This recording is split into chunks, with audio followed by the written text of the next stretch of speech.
in the sky, above the clouds. A leather recliner armchair with all the options, including reclining leg rest. A revolving telescope on a tripod. 2 angels standing on each side of the armchair. Raphael, on the right, and Gabriel, on the left. Raphael leans over the recliner and whispers, "Lord, would you like to see what your children are doing?" rumbling from a grumpy old voice being awakened. The recliner backrest lifts up and the leg rest falls back in vertical position. The telescope is raised and turned around by an invisible hand in order to observe the earth and humanity. A wonderful world appears where human beings play and have fun and live in perfect harmony with nature. Golden palaces, fountains, beautiful flowers, huge butterflies, colorful birds, clear water rivers, waterfalls. My children are having fun. They are happy. All is best in a perfect world. I can go back to my nap. The armchair reclines backwards and the leg rest straightens down. Later on. Same setting. Abraham calls God and wakes him up. God. View of an old man with a long white beard, dressed in a threadbare tunic, standing alone in the middle of the desert. God, you ordered me to leave Haran, at the age of 75, in order to take my family and herds to the land you would show me. We have crossed the Euphrates at Carchemish and we have reached Canaan up to the city of Shechem. What should I do now? Do what you want and stop waking me up. I never ordered any such thing. But I remember very well asking not to be disturbed, didn't I? To Raphael, with a doubt in the voice. Hey, Raphael, is it true that I ordered Abraham to leave his land and to take his people away? No, not that I know of. Or, in your sleep. To Abraham. Okay, build an altar and keep on walking towards Bethlehem. I will give this land to your descendants. Noises of festivities, loud laughing and debauchery coming to God's cloud. What on earth is this horrible noise? Gabriel leans over the recliner. I think it comes from Sodom and Gomorrah, God. We have to stop that. I can't stand it. Abraham, go tell the 5 kings of the Jordan plain to gather their troops and to destroy these obnoxious cities and to stop this awful noise. In return, I will make you into a great nation and I will bless you. I will make your name great and all peoples on earth will be blessed through you. Okay? Action. Amen. The armchair reclines back again and the leg rest straightens down. God falls back asleep. Later on. Same setting. Noise of a foot being stamped on the ground. The telescope focuses on an old man who is stamping his foot on the ground. Who is this one? I'm fed up. I demand an explanation. God, answer me. I had everything and I lost it all in your name. My poor Job, why did you inflict such a suffering on yourself? I am unworthy. How can I reply to you? Stop it. Brace yourself like a man. But it's you, God, who sent me Satan to take away my property, my children, and my health so that I can be tempted to renounce you. I never said that you were unfair, God, I swear. That would be the last straw. And by the way, I never sent Satan to you. Listen, Job, go back to your family, take care of your relatives, be happy, and have many children and grandchildren. Why do they think that I have nothing else to do but to give them orders, that I decide everything that happens to them, that I am everywhere and in everything? Why are they so keen on this idea? Are they all mad or what? The armchair reclines back again and the leg rest straightens down. Later on. The telescope focuses on an old man with a white beard, hair and beard in the wind, his head turned up towards the sky. He looks at a burning bush in front of him, which burns, but is not consumed. In his hands, 2 stone tablets and a chisel. Lord, I think I see Moses on the Mount Sinai holding his tablets. What do I do? Do I go there? Of course you go. You remember how I taught you to handle the chisel accurately? Okay, but this time, golden calf or not, you tell him that we are not going to do his damn tablet twice like last time. one take. The first one is in the box, okay? And if he asks you who sent you, you tell him Yahweh. I am the one who is intangible and indeterminable. That'll keep him busy for centuries. And you also tell him that I have nothing to do with the 10 plagues upon Egypt.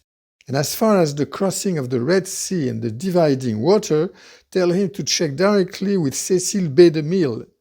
This is not Hollywood. I'm not a movie producer. Neither I am omnipresent. Don't forget, otherwise this business will stick to me forever, and you know how hard it is to change one's own image, a real hassle. Now they put me in calf-shaped idols. No, really. Makes me look bad in front of my friends. Later on. Father. Christ, is it you, my son? Father, why did you leave me? Jesus, is that you? Christ didn't tell you anything? Christ didn't tell you that he needed you, your body and your voice to give his message to the world? Didn't he tell you that I have nothing to do with the resurrection of the dead and with changing water into wine? Actually, I'd like him to tell me how he does that. Might become handy one day. I don't interfere with human affairs or the material world. My power is in the spiritual dimension. It was Christ's role to give a message of love to men, and you've been the instrument for this revelation. Later on. In the sky, God's clock is ringing. Okay, Gabriel, time for you to go down. Mohammed is waiting for you. Don't you forget the Quran verses that I taught you. And don't forget to insist on God, the one and only. Okay? And also that I don't want any image of me. Please, no old man with a long white beard. Help.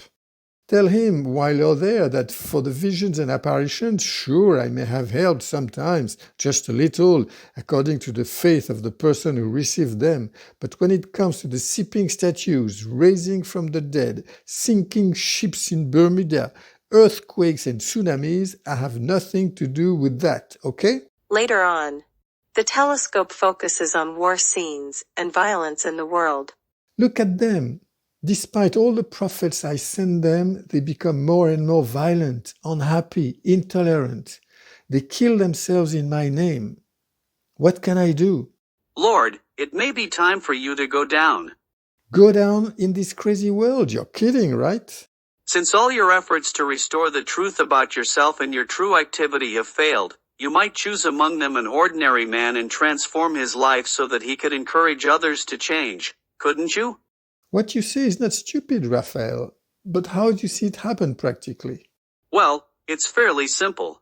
You can do all sorts of things at the spiritual level, right? You can help souls, sustain them, protect them, guide them, enlighten them, and who knows what else. Take one that is really bad, at the end of its rope, on the verge of depression and burnout. Like, a craftsman whose work everyone praises but who ended up becoming a yellow vest because he can no longer make ends meet.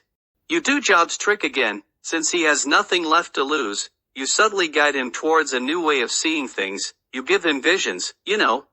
Seems like a good plan, but the trick is to make him understand that if he changes himself, he can change the world.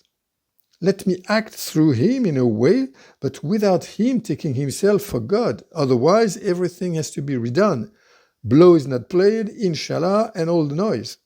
The telescope watches a yellow vest demonstration on the Place de la Bastille, with Luke Rage, leaning on the statue haranguing the crowd, the tricolor flag fluttering behind him. My friends, I'm a cabinet maker. My clients have never had to complain about my work, and yet, I'm like you, I can no longer make ends meet or support my family. I can't take it anymore. The crowd cheers. But suddenly, a ray of light from the sky descends on him and transfigures him. Luke Rage's voice changes, a deeper voice. Wait, my friends, wait. What's going to happen is magnificent. An explosion all over the world, followed by a wonderful world. It's extraordinary. A new world belongs to us. The solution is there.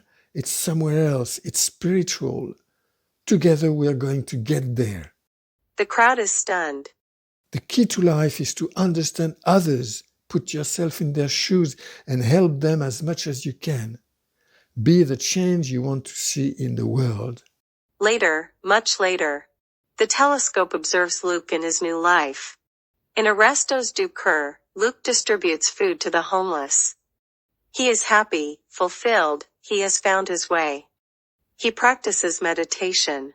He found wisdom. He became an example of transformation, and little by little people came to him for advice. God speaking to Gabriel.